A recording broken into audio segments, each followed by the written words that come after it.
person is responsive by tapping the shoulder. Okay, sir, are you okay? Sir, can you hear me? Open your eyes. So, no response. Sa imong buhaton, you can call for help. You can shout, help, help, help, or you can raise the nearby alarm. Kasi mong alarm. Kung wala dyan kang makita, kay radyo, you can use your radio to call the bridge. Para makasend din sila of medical assistance.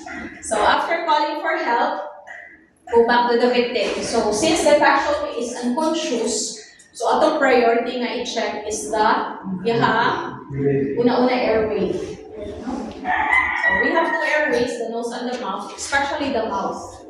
I-check yun na imo. Why? Could be, baka ang nakakos nga na unconscious siya is na obstruction.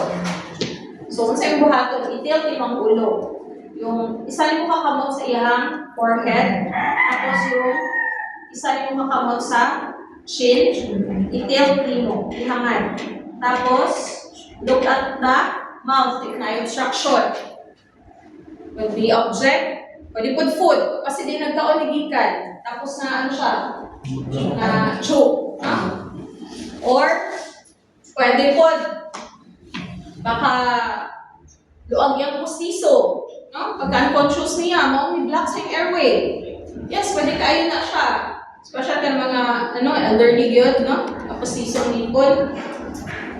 Or, syempre, pag ma-unconscious magunta, relax man atong mga muscles sa lawas. Now, our tongue is a muscle. Syempre, relax mo na siya. Wala ang puso. And non-conscious ka, so possible yung umuhang ka, posibleng kayo na siya na mag-block sa atong airway. Causing us nga, hindi ta makahinga. So that is why we need to tilt the head joint para mag-check din na to. Okay. Now, if ever wala na may any obstruction yun sa iyong baba, so proceed ka sa letter B. Diba, ABC man na siya. B for breathing. So as for the breathing, you can look at the chest if nag-rise and fall. Diba? Pag maginhawa ta, malihok na atong chest. So tanawa na. Now, what if dinili mo kayo mga kasi dark yung suot? Tapos medyo dim pagit ang light, no? Pwede mo i-duol ang imong tenga sa iyahang mouth. Listen and feel for air. While the listen ka, ang imuhang tenga doon sa iyang bakbak, tanaw pod ka if nag-rise and fall iyahang chest. At the same time, while you-check ka sa breathing, pwede ka magkuha og pulse. So, para sabay na, one time na pagkuha. So, asa ka mag-check og pulse? Kadalasan sa wrist, mag-yun But if the casualty is unconscious, sometimes pag sa wrist ka, hindi mo ma-feel. Faint siya. Asa ka nearest to the heart. Asa man nearest to the heart. So we have two carotid pulse. Left and right na siya. So using your two fingers, ibutang diri sa center, topmost. Tapos, slide lang gamay. Going to the left or right. Ano sila? Ano yung pulso? Pulso kayo na. Okay? So, how long ka mag-check? 10 seconds. Dapat dili ka mag-longer than 10 seconds. Maximum ng 10 seconds. Sabay mo. So, kung asa kadapitan nakaluhod, naman yung pulso diha dapit sa imo, diha ka mag-check for 10 seconds.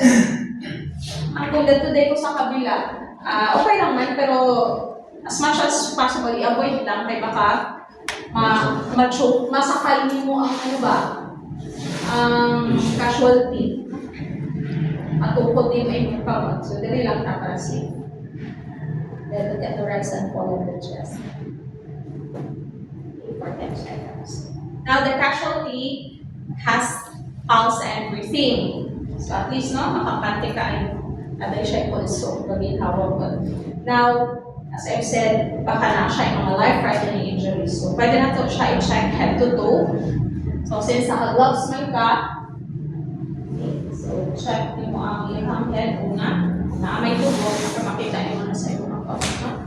Then, tanawa, observe iyong eyes, nose, mouth, and ears na by any secretions na nagagawas.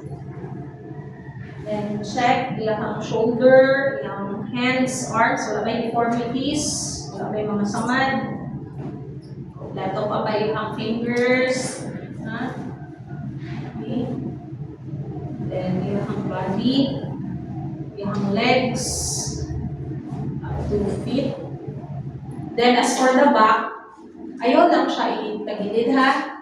Wala kang balo baka may spinal cord injuries. Pero imong do mo, insert mo na siya diri sa ilalong sa may kilikili banda. Tapos i-slide lang na siya pababa. Okay? So anyways, again, kung nana siya yung mga gabit na area sa likod, makita ka rin muna sa mga gloves. Okay? So far, there are no life-threatening injuries. So syempre, mag-wait kita sa medical assistance to arrive. Hindi na pabiyan ng casualty. Okay? Baka, for example, conscious siya, nakalit siya suka. Hindi man pwede nga naka-flat, no? Pag nagsuka. So, itagilid din na mo para madrain ang fluids. Okay? Okay? So, now it's your turn. Ako na, Pod. So, individual sa ni. Okay, kuan man. Aman kayo dami.